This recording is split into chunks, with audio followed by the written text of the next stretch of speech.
नमस्कार। आज अपने कक्षा 10 सामाजिक अध्ययन के छठे अध्याय केंद्र सरकार उसमें एक अध्ययन बिंदु राष्ट्रपति जो अपना टॉपिक चल रहा था उसी को आगे बढ़ाएंगे। उसके कुछ एक बचे हुए अनुच्छेद जो हैं उसके बारे में अपने चर्चा करते हैं। तो शुरू करते हैं आज का टॉपिक जो है अपना राष्ट्रपति। तो इस राष्ट्रपति में हमने जो है एक प्रकार से उसकी जो एक प्रकार से सामान्यकालीन जो शक्तियां और उसके कार्य हैं, राष्ट्रपति के कार्य और शक्तियां वो पढ़ने पड़ रहे थे। राष्ट्रपति के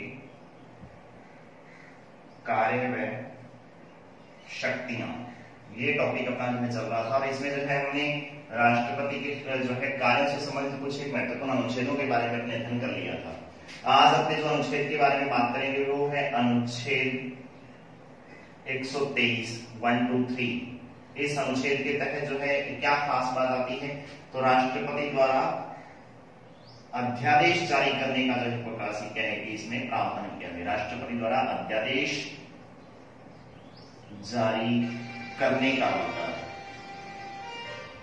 क्या होता है ये थोड़ा सा समझना है इसको। अध्यादेश का मतलब होता है अस्थायी कानून।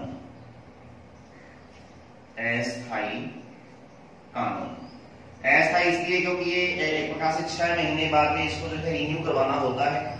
और जब खास बात क्या है वो थोड़ा सुनेंगे कि अध्यादेश जारी होता कब है, क्यों होता है, कब होता है, ये थोड़ा ध्यान रखना है।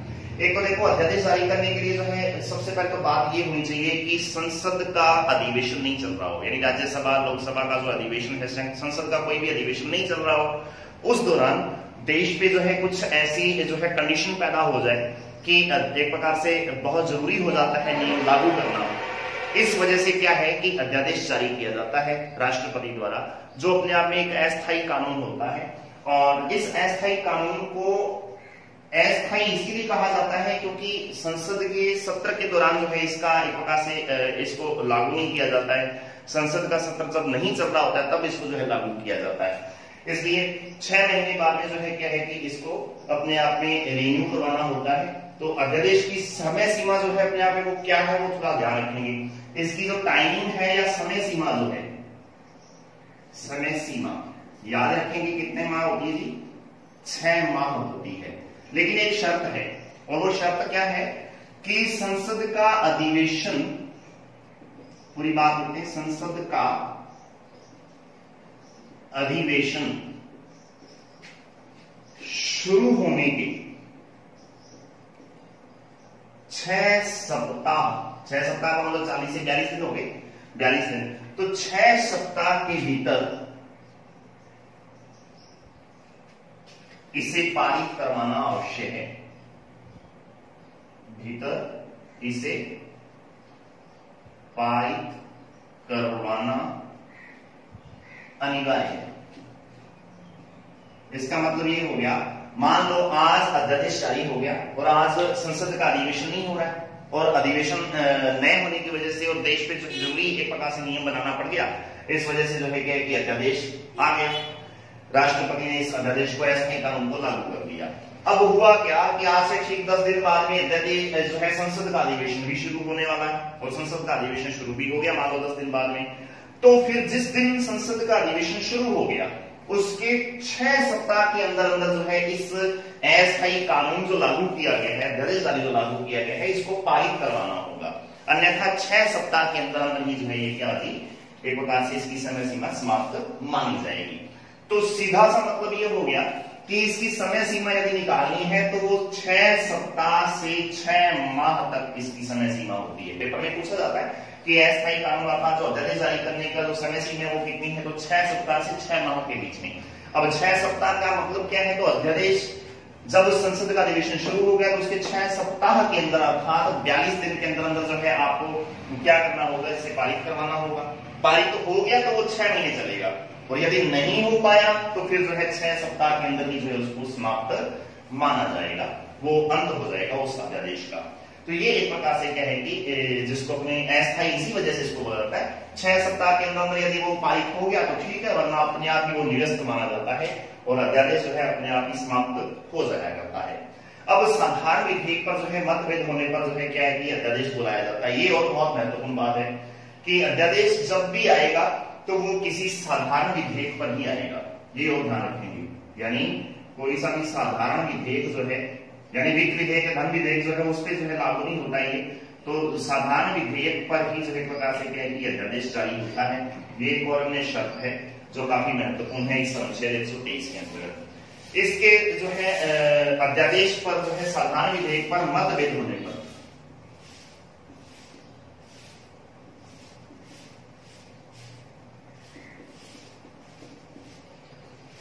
एक प्रकार से संयुक्त अधिवेशन जो है वो बुलाया गया था। हालांकि बात जो है इस अनुच्छेद के अंतर्गत नहीं, 108 अनुच्छेद के अंतर्गत है, जो है यहाँ थोड़ा अलग ही बात आ रही है। तो याद रखेंगे जो अध्यादेश की जो खास बात है उसको अपने इसको हटा ही देते हैं, ये बात जो है आप यहाँ नहीं करेंगे, ये थोड़ा अलग है टॉपिक, इसलिए जो है अपने इसको बात नहीं करें तो ठीक है। अब खास बात ये है कि अनुच्छेद 123 के अंतर्गत अध्यादेश जारी करने का अधिकार है। संसद में 6 माह के अंदर इसकी समय सीमा है। अधिवेशन शुरू होने के 6 सप्ताह के अंदर इसको जो है क्या है कि इसे पारित करवाना अनिवार्य होता है। एक तो ये याद रखेंगे अनुच्छेद 123 काफी इंपॉर्टेंट है। इसके अलावा जो है बात आती है राष्ट्रपति की जो न्यायिक शक्तियां और उसके कार्य हैं। नंबर 2 जो बात है वो है राष्ट्रपति की, ये सामान्य कार्य थे जो अपनी बात की है अभी, जितने भी जो अनुच्छेद ऊपर वाले जितने भी थे उनमें 123 बच गया था वो अपने आज कर लिया है। राष्ट्रपति की न्यायिक शक्तियां, अब उसके पास कुछ न्यायिक यानी न्याय से संबंधित भी कुछ महत्वपूर्ण उसके पास अधिकार है, क्योंकि वो देश का राजा है ना, तो इस वजह से उसके पास कुछ न्यायिक शक्तियां भी बचती हैं। वो कौन कौन सी हैं? तो न्यायिक शक्तियों का जो अनुच्छेद है वो आपको याद रखना है, पेपर में पूछा जाता है। न्यायिक शक्तियों का जो उल्लेख है वो कहाँ किया गया है? तो अनुच्छेद 72 में अर्थात 72 में जो है इस न्यायिक शक्तियों का जो है उल्लेख किया गया है, राष्ट्रपति की न्यायिक शक्तियां। अब राष्ट्रपति जो है क्या करता है न्यायिक शक्तियों के आधार पर? तो याद रखेंगे क्षमादान दे सकता है। राष्ट्रपति का द्वारा जो है क्षमादान का अधिकार, द्वारा क्षमादान का अधिकार, तो सीधी सी बात है राष्ट्रपति द्वारा क्षमादान का जो अधिकार है वो अपने आप में क्या है कि अनुच्छेद 72 में दे रखा है। और इसके तहत 4 प्रकार की जो है क्या है कि 4 प्रकार से क्षमादान दे सकता है। हालांकि 10th सामाजिक अध्ययन की जो पुस्तक है उसमें सिर्फ ये चारों के नाम दे रखे हैं, उनका आगे वर्णन नहीं दे रखा है। लेकिन 12th पॉलिटिकल साइंस के अंतर्गत जो है विद्यार्थियों को याद रखना है कि ये चारों प्रकार की जो है क्षमादान कौन कौन सी हैं और उनका क्या एक प्रकार से वर्णन है वो भी अपने को याद रखना है। तो मैं यहाँ पूरी बात कर रहा था ताकि 10th और 12th दोनों बच्चों के लिए जो है प्रकार से काम आ जाएगी। इसलिए ध्यान रखेंगे क्षमादान का जो अधिकार है वो अपने आप में क्या है कि अनुच्छेद 72 में राष्ट्रपति द्वारा जो एक महत्वपूर्ण अधिकार है ये, और इसके तहत जो है राष्ट्रपति 4 प्रकार से जो है किसी अपराधी को या किसी अभियोगी को जो है अभियुक्त को जो है अपने आप में क्या है कि क्षमा कर सकता है। सबसे पहली बात आती है number A B C D अपने लिख देते हैं। तो A नंबर जो है आता है लघुकरण की जो है क्षमादान, लघुकरण। अब ये लघुकरण क्या है तो समझना है। लघुकरण के अंतर्गत क्या करता है? राष्ट्रपति सजा की प्रकृति में परिवर्तन कर देता है। सजा की प्रकृति में परिवर्तन, राष्ट्रपति सजा की प्रकृति में क्या करता है? परिवर्तन करता है। जैसे मान लो आप लोगों ने सुना होगा काले पानी की सजा या एक प्रकार से काल कोठरी की सजा, तो उस काल कोठरी की सजा से उसको निकाल के किसी खुले एक प्रकार से बंद जो थोड़ा बहुत खुला कमरा है उस कमरे में जो एक प्रकार से कहेगी उसको जेल में उसको रखा जा सकता है। तो सजा की प्रकृति क्या हो गई? काल कोठरी से निकाल के उसको अन्य जगह पे शिफ्ट कर दिया गया, थोड़ा सा खुले वातावरण वाले जो है जगह पर, तो उसको लघुकरण बोलेंगे। अर्थात सजा को कम नहीं किया है, ये नहीं है कि 20 साल की सजा है तो उसको जो है 5 साल या 10 साल कर दिया जाए, तो वो नहीं किया है उसने। सजा की प्रकृति में उसके नेचर में जो है परिवर्तन कर दिया है। ये काफी इंपॉर्टेंट है, इसको लघुकरण की जो है प्रकार से क्षमादान बोला जाता है। नंबर 2 आती है परिहार। नंबर B क्या है? परिहार। तो ये परिहार क्या है? तो ये भी एक प्रकार से सजा को कम करने का तरीका है, जिसके अंतर्गत क्या है सजा को कम कर दिया जाता है। अब यहां पर क्या है कि सजा कम होती है लेकिन सजा की प्रकृति में परिवर्तन नहीं होता।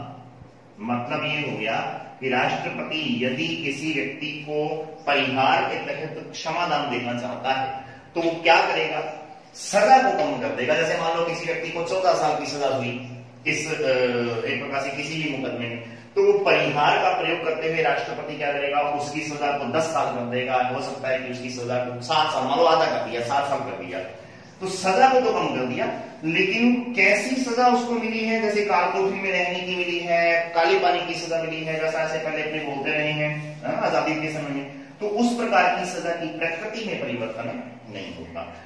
लघुकरण में प्रकृति में परिवर्तन हुआ था, सजा में जो है सजा सेम रही थी जितने साल की थी। यहाँ पे सजा कम होती है लेकिन प्रकृति में परिवर्तन नहीं हो रहा है। इसको परिहार के नाम से जो है पुकारा गया है। उसके बाद तीसरी आती है विशेष, नंबर 3 जो है प्रकाशित है कि विशेष प्रकार की जब स्थिति आती है उस दौरान सजा में अपने आप एक कटौती की जा सकती है राष्ट्रपति द्वारा। जैसे उदाहरण के लिए क्या है कि विशेष परिस्थिति, जैसे कि विशेष परिस्थिति जैसे सजायाफ्ता जो सजायाफ्ता गर्भवती हो, मान लो कोई एक औरत है और वो जो है क्या है कि गर्भवती हो जाए, यहाँ पे सजा प्राप्त मुजरिम जो है वो गंभीर रूप से जो है क्या है जी, गंभीर बीमार हो, गंभीर रूप से बीमार हो, या फिर सजा याफ्ता जो मुजरिम है औरत है और वो गर्भवती है, ऐसी जो है स्थिति में उसके उस इलाज के लिए, यानी गर्भवती महिला के जो है पेट में पलने वाले बच्चे का तो कोई कसूर नहीं है, तो उसके बच्चे की जो है नॉर्मल डिलीवरी हो या बच्चा सही तंदुरुस्त पैदा हो उसके लिए, या जो गंभीर रूप से बीमार व्यक्ति है चाहे वो आदमी हो चाहे औरत हो, तो उसके लिए जो है प्रकार से सही इलाज एक प्रकार से हो सके, तो इस सारी कंडीशन के लिए जो है विशेष छूट दी जाती है एक प्रकार से, कि उसकी सजा को जो है प्रकार से सजा को कम नहीं हो रहा है यहाँ पे, लेकिन उसकी जो है कुछ कंडीशंस को जो है सुधार दिया जाता है और उसको जो है एक प्रकार से हॉस्पिटल में शिफ्ट किया जाता है, उसकी बीमारी का, उसकी डिलीवरी का जो है प्रकार से अच्छे से वो हो सके, ताकि आने वाला बच्चा जो है गर्भवती जो है महिला का जो है वो तंदुरुस्त हो, उसको किसी प्रकार की दिक्कत ना हो, और दूसरा गंभीर कोई बीमार है तो उसका अच्छी तरीके से इलाज हो सके। तो ये एक प्रकार से कुछ विशेष जो है परिस्थितियों में छूट दी जाती है राष्ट्रपति द्वारा अनुच्छेद 72 के तहत। उसके अलावा बात आती है प्रविलंबन की जो है प्रकार से शक्ति, नंबर 4 जो है प्रकार से काफी महत्वपूर्ण है। विलंबन का अधिकार जो है प्रकार से, अब इस प्रविलंबन का विलंबन का मतलब दो देरी कर देना, तो क्या किया जाता है, याचिका दया को विलंबित कर दिया जाता है, यानी दया याचिका जिसको बोलते हैं अपने, दया याचिका को विलंबित कर दिया जाता है। इसका मतलब क्या हो गया कि राष्ट्रपति के पास मान लो किसी व्यक्ति ने दया याचिका लगाई कि उसको एक प्रकार से क्या है कि फांसी की सजा हुई, और राष्ट्रपति के पास जो है एक प्रकार से वो दया याचिका चलेगी कि मुझे जो एक प्रकार से क्या है कि फांसी की सजा दी जा रही है और मुझ पर जो है कुछ रहम किया जाए और मेरी जो है इस सजा को, यानी जो एक प्रकार से दया जो उम्र कैद की, सॉरी फांसी की जो सजा जो मुझे हुई है उसमें थोड़ी कमी की जाए, यानी मुझे उम्र कैद में या किसी अन्य जो है सजा में मुझे बदल दिया जाए, तो उस तरीके की जो है प्रकार से सजा में जो है क्या किया जाता है, दया याचिका में राष्ट्रपति द्वारा उस दया याचिका पे निर्णय नहीं लिया जाता है, ना तो उसको वो खारिज कर रहा है, ना उसको जो है वो डिसमिस कर रहा है या कुछ भी कर रहा, लेकिन वो क्या करेगा, उस दया याचिका को उठा के अपने दराज में या अपनी जेब में डाल लेगा। पॉकेट वीटो का एक प्रकार से वो प्रयोग कर रहा है यहाँ पर, और इस प्रकार से जो है क्या है कि वो उस व्यक्ति की उस दया याचिका पे किसी प्रकार की सुनवाई नहीं कर रहा है, और वो उसने जो है प्रकार से उस दया याचिका को अपने पास सुरक्षित लंबित रख लिया है। आगे कभी भविष्य में जब उसको कभी टाइम मिलेगा या उसके दिमाग में आएगी तो वो जो है प्रकार से उस पर दया करेगा या नहीं करेगा, वो उसकी मर्जी है राष्ट्रपति की। तो ये एक प्रकार से जो विलंब कर रहा है, उसकी जो है सजा में देरी कर रहा है, तो उसको जो है क्या बोलेंगे, प्रविलंबन की शक्ति है। हालांकि लघुकरण नहीं हुआ, इसमें भी जो है कमी आई है, अनुच्छेद 33 के तहत क्षमादानी है ये, और यदि मान लो उसके पास गया और राष्ट्रपति ने फाड़ा उसको खारिज किया हाथों हाथी, तो फिर हाथों हाथ उस व्यक्ति को फांसी हो सकती है। इस वजह से उसमें जो है प्रकार से सजा में क्या है कि थोड़ी देरी कर दी अपने आप में, तो सजा में देरी का जो प्रकार से जो प्रावधान है वो अपने आप में प्रलंबन की जो शक्ति कहलाती है, ठीक है। और इसके तहत भी अनुच्छेद 72 में जो है ये क्षमादान का एक महत्वपूर्ण अधिकार। तो ये 4 प्रकार की सजाएं हैं, लघुकरण, परिहार, विशेष परिस्थिति में या फिर प्रलंबन। तो चारों प्रकार का जो है एक प्रकार से जो क्षमादान का जो अधिकार है काफी इंपॉर्टेंट है, आप अच्छे तरीके से इसको याद करेंगे। इसके अलावा जो है खास बात आती है अनुच्छेद 143 के तहत काफी महत्वपूर्ण जो है बात है यहाँ पर, जो राष्ट्रपति की जो प्रकार से कार्य और शक्तियों के आधार पर देखें तो अनुच्छेद 143 क्या कहता है वो आप सुनेंगे। अनुच्छेद 143 के अंतर्गत कहा गया है कि राष्ट्रपति द्वारा परामर्श संबंधी क्षेत्राधिकार का जो वर्णन है प्रकार से दिया गया है। मान लो कि राष्ट्रीय महत्व, पूरी बात देखता हूं यहां थोड़ा समझेंगे इसको, राष्ट्रीय महत्व के किसी विषय पर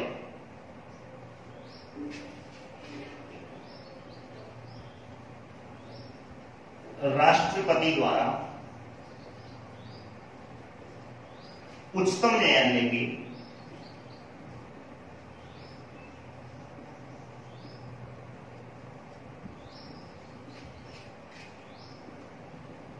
मुख्य न्यायाधीश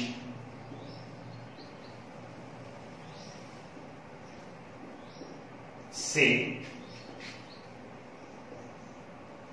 परामर्श मांग सकता है।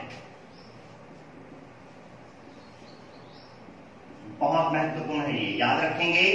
अनुच्छेद 143 में कहा गया है कि किसी भी राष्ट्रीय महत्व के मुद्दे पर सर्वोच्च न्यायालय से या सर्वोच्च न्यायालय का सर्वोच्च न्यायालय का मतलब मुख्य न्यायाधीश की बात जो है की जा रही है, सीधा सर्वोच्च न्यायालय बोल देगा तो भी मुख्य न्यायाधीश की बात हो रही है, पूरी बात ले देंगे तो भी मुख्य न्यायाधीश ही रहेगा। तो सर्वोच्च न्यायालय के मुख्य न्यायाधीश से राष्ट्रपति क्या कर सकता है जी, परामर्श मांग सकता है। मोस्ट इंपोर्टेंट बात है, ये याद रखेंगे, परामर्श संबंधी क्षेत्राधिकार।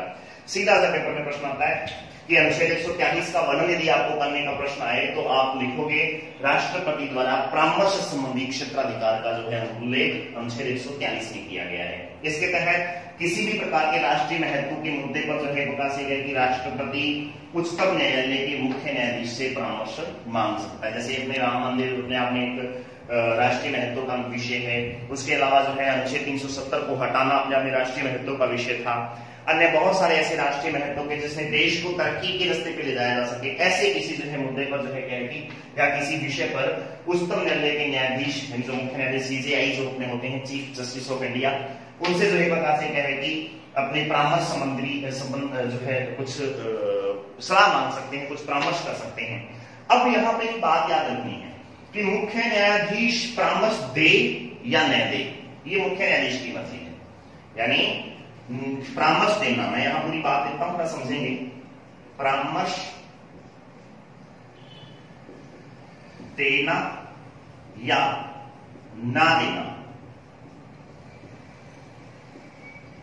मुख्य न्यायाधीश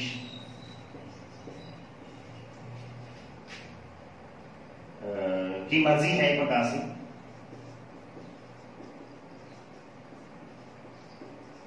निर्भर है,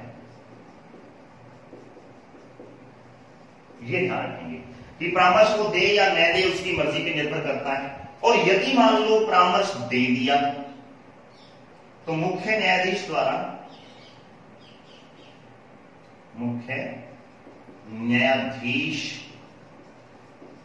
द्वारा दिए गए परामर्श को, दिए गए परामर्श को मानना या ना मानना अब किस पे निर्भर है, राष्ट्रपति की मर्जी पर निर्भर है। राष्ट्रपति की मर्जी पर निर्भर होता है। इसका मतलब क्या हुआ कि मुख्य न्यायाधीश से राष्ट्रपति ने परामर्श मांगा इस अनुच्छेद के तहत 143 के तहत, और मुख्य न्यायाधीश ने अब उस पर निर्णय देना है, अपनी मर्जी देनी है या नहीं देनी, यानी अपना वो सलाह देनी है या नहीं देनी, तो वो अपने आप में मुख्य न्यायाधीश पे निर्भर करता है कि वो देना चाहिए, उस पर बोलना चाहिए या चुप रहना चाहिए, जैसा भी हो। और यदि मान लो मुख्य न्यायाधीश ने वो परामर्श दे दिया हो और उस परामर्श को मानना या ना मानना फिर किसकी मर्जी होगी? राष्ट्रपति की मर्जी होगी। तो फिर इसका मतलब क्या होगा कि वो दे या ना दे, राष्ट्रपति वो बातें नहीं है, और यदि उसने दे दिया तो फिर राष्ट्रपति उसको मानने के लिए बातें नहीं। तो मतलब क्या हुआ इसका? अमूमन ये देखा जाता है क्योंकि राष्ट्रपति के बाद में उपराष्ट्रपति भारत का जो है प्रोटोकॉल के आधार पर दूसरे नंबर का महत्वपूर्ण नागरिक होता है। उसके अलावा तीसरे नंबर का महत्वपूर्ण नागरिक कौन है पूरे भारत का? तो वो है चीफ जस्टिस ऑफ इंडिया, अर्थात भारत के उच्चतम न्यायालय का मुख्य न्यायाधीश। अब भारत के उच्चतम न्यायालय का मुख्य न्यायाधीश ऐसा नथु वगैरह तो होगा नहीं, तो वो बहुत महत्वपूर्ण पद पर एक बड़ा एक प्रकार से माननीय व्यक्ति होता है और बड़े एक प्रकार से ओहदे वाले व्यक्ति को ही जो एक प्रकार से ये पद मिलता है, जो अपने आप में इसके लिए पूरी तरह से योग्य होता है। ऐसे ही किसी व्यक्ति को ये पद मिलता है। इसलिए उसके द्वारा, राष्ट्रपति द्वारा जो एक प्रकार से जो परामर्श मांगा जाता है, तो अमूमन ये व्यक्ति परामर्श देता है। 100 में से 101% ही देगा जी, 99 भी नहीं कह सकते, परामर्श देता ही है। ठीक है। और यदि इसने परामर्श दे दिया, अपनी कोई सलाह दे दी, तो फिर इस व्यक्ति की सलाह को मानना अपने आप में राष्ट्रपति के गौरव की भी बात है। इसलिए राष्ट्रपति उसकी सलाह को अधिकतर 100 में से वही बात 99 न कह के अपने 101 ही मान लेंगे, तो 100% जो है उसकी बात को मानना पड़ता है उसको। तो यह था क्योंकि राष्ट्रपति और दोनों जो है पद, मुख्य न्यायाधीश का और राष्ट्रपति का पद, राष्ट्रपति तो अमूमन खैर है ही बड़ा पद है, इसके अलावा मुख्य न्यायाधीश भी तीसरे नंबर का जो है नागरिक है भारत का प्रोटोकॉल के आधार पर देखा जाए। इसलिए बहुत महत्वपूर्ण हो जाता है इसकी सलाह को मानना भी उसके लिए, ताकि वो अपने आप में गौरवान्वित हो सके, मुख्य न्यायाधीश भी और राष्ट्रपति भी उसकी सलाह से, है ना। तो दोनों बातों में जो है प्रकार से होता है, इसलिए जरूरी हो जाता है।